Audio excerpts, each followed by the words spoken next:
अंत भला तो सब भला। रोली की शादी उसके माँ बाप एक आलसी लड़के से करा देते हैं। चलो, रोली की शादी हुई और हमने गंगा नहाई। और क्या, बेटियां तो होती ही हैं बोझ। हाँ, पर अब क्या चिंता, उतार तो दिया बोझ तुमने, अब वो लोग समझे। ससुराल में रोली का पति कहता है, देखो, मैं कोई काम नहीं करता, ये बात तुम्हारे मम्मी पापा को बता दी थी मैंने। अब जो किराया आता है दुकान का, उसी से घर का गुजारा करना है। कभी भूल से भी कोशिश ना करना किसी चीज की डिमांड की। क्या मम्मी पापा को पता था कि आप कोई काम नहीं करते? और क्या, बड़ा अच्छे से पता था। उन लोगों को तो तुम बोझ लगती थी, बोल रहे थे कि बस शादी कर लो और कोई मतलब नहीं है। रोली को यह सुनकर बहुत गुस्सा आता है, लेकिन करती भी तो क्या, क्योंकि वो जानती थी कि उसके माता पिता ऐसे ही हैं। जैसे तैसे रोली दिन काट रही थी। रोली को एक प्यारी सी बेटी होती है। धीरे धीरे वो बड़ी होती है और उसके साथ उसकी जरूरतें भी बढ़ती जाती हैं। सुनिए जी, अब तो सिमी बड़ी हो रही है, उसका स्कूल में दाखिला कराना है। मैंने अब तक तो जैसे तैसे समय काट लिया, लेकिन मैं बच्ची की परवरिश में कोई कमी नहीं रखूंगी। अरे क्या है यार, अब तो लगता है कोई ना कोई काम ढूंढना ही पड़ेगा। अब पति रोज काम की तलाश में जाता और बिना किसी काम के वापस आ जाता। रोली समझ जाती है कि पति के अंदर अब काम करने की क्षमता नहीं है। वो बेटी को उच्च शिक्षा देने के लिए कुछ करना चाहती थी, लेकिन करती तो क्या करती। एक दिन रोली की सहेली कहती है, रोली, मेरी कोई औलाद नहीं है। अगर तू मेरी औलाद को जन्म दे तो मैं तुझे तेरे मुंह मांगे पैसे दूंगी। अरे, तेरी औलाद को मैं कैसे जन्म दे सकती हूँ? सरोगेसी से। बच्चा मेरा और वैभव का ही होगा, लेकिन कोख तेरी होगी। ये संभव है रोली।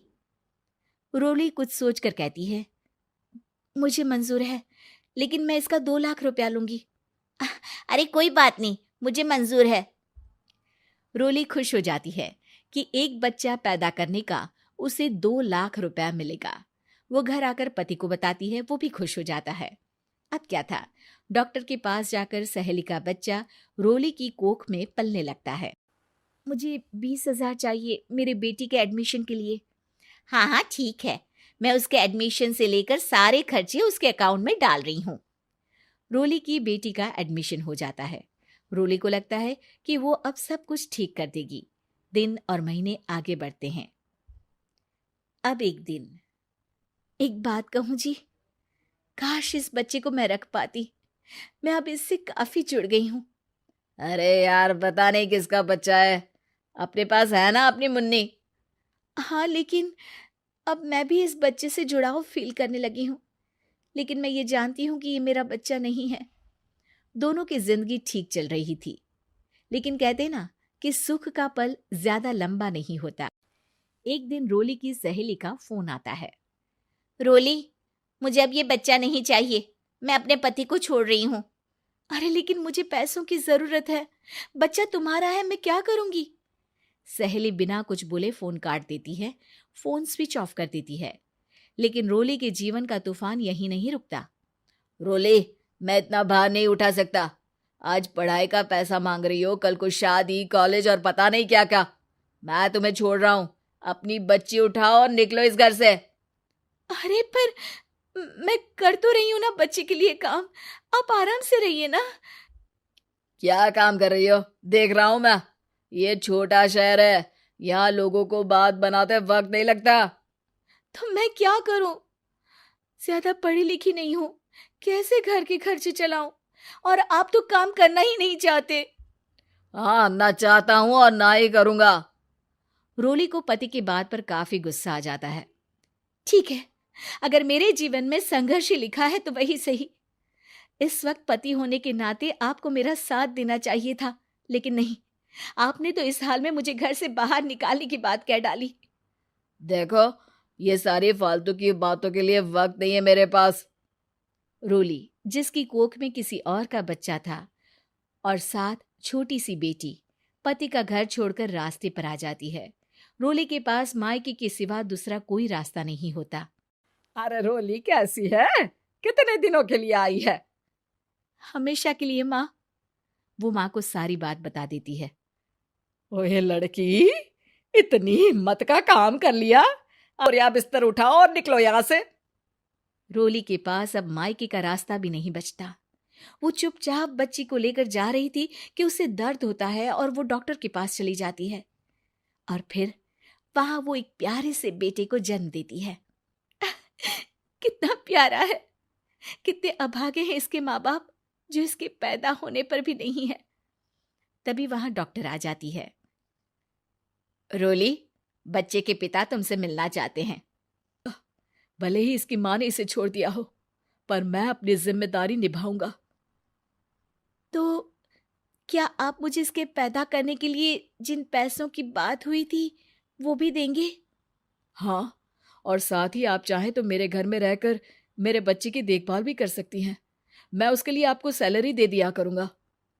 रोली को लगता है कि जैसे भगवान ने उसके लिए सुकून का रास्ता खोल दिया।